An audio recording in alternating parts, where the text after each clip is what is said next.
In the beginning, we see SpongeBob and Patrick are not properly social distancing.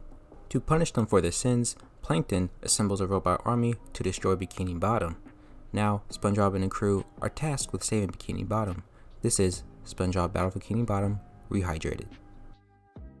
The adventure starts here in Jellyfish Fields. As you can see, Squidward is making new friends. Everyone had a great time. He got initiated into a new club. I got in a fight with the jellyfish who was in the shower. I won the fight, took some jelly, and then headed to downtown Bikini Bottom. I discovered that the citizens needed to be evacuated and that Larry was having trouble with his TV reception. To make matters worse, the new season of The Mandalorian premieres tonight. They were given a choice: make some time for Baby Yoda or save the citizens down below. After leaving everyone for dead, I head down to Goo Lagoon to enjoy some time at the beach. When you're at the beach, what is the worst possible thing that can happen to you? Drowning? Getting attacked by a shark? Close. Getting sunburned is the worst possible thing that could happen. Sunburns are nothing to joke about.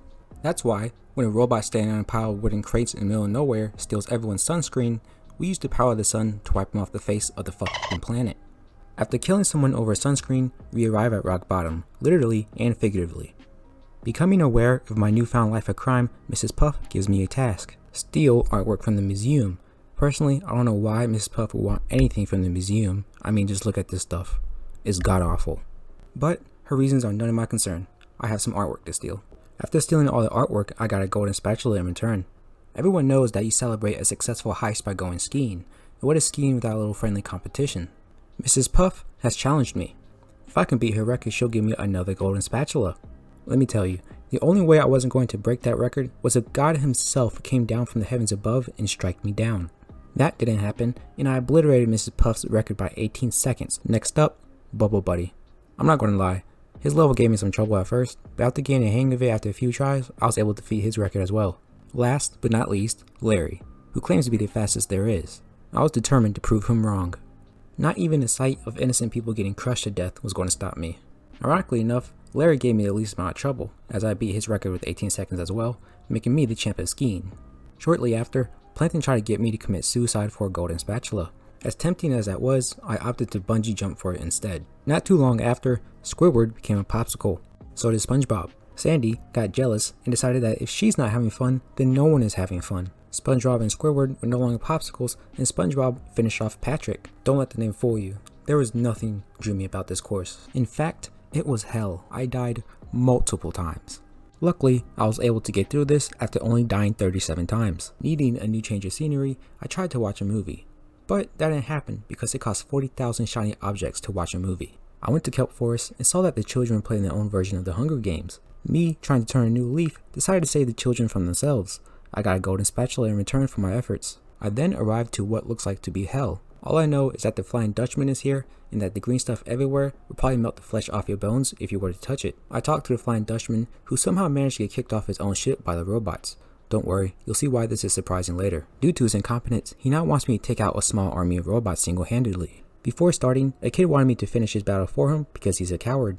After finishing something the kid couldn't, I then solved some puzzles. Truth be told, these puzzles aren't that hard, if you know where to look. I did not. Would you believe me if I told you that this took me 10 minutes to solve? You shouldn't, because that was a lie. It took me 20 minutes to solve. I finally solved the puzzle and then died immediately afterwards. I solved another puzzle, died again, got a golden spatula, chatted with Squidward, died a third time by jumping to my death, and I finally reached the ships. I died almost immediately. But wait, there's more. I practiced my bowling form, threw bubble torpedoes at random cannons, switched to Sandy, and lassoed my way to victory across the night sky. With all cannons armed and ready to fire, I went to the Dutchman to tell him that the deed was done. He thanked me by trying to kill me. So, I hit him where it hurts. In the tail. Remember earlier when I said it was surprising that the Flying Dutchman got kicked off his own ship? This is why. He can shoot lasers out his own eyes. I defeated the Flying Dutchman and Sandy hailed Hitler. My childhood is now officially ruined. After all of that, SpongeBob settles things by giving the Flying Dutchman a toy. This is it. The final battle. Robotic SpongeBob. For a final boss, this is really not that bad. All you have to do is avoid the attacks, hit the big green glowing spots on SpongeBob's face, and try not to die. Or you can choose to do what I did. I decided to stay on the ground.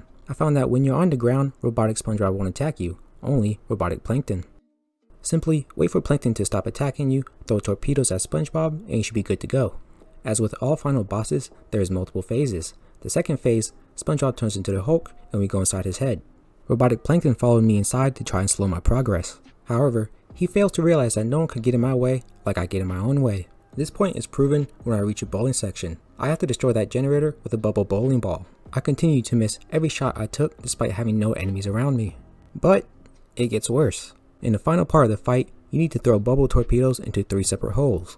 I didn't know this despite the holes being gigantic and spent 5 minutes jumping around aimlessly. I finally pieced it together, took down robotic SpongeBob, stopped Plankton, and that was SpongeBob Battle for Bikini Bottom Rehydrated. If you liked the video, please consider subscribing, maybe even leaving a like and a comment, all that good stuff. It would really mean the world to me. But with that being said, hope y'all have a great day. Until next time.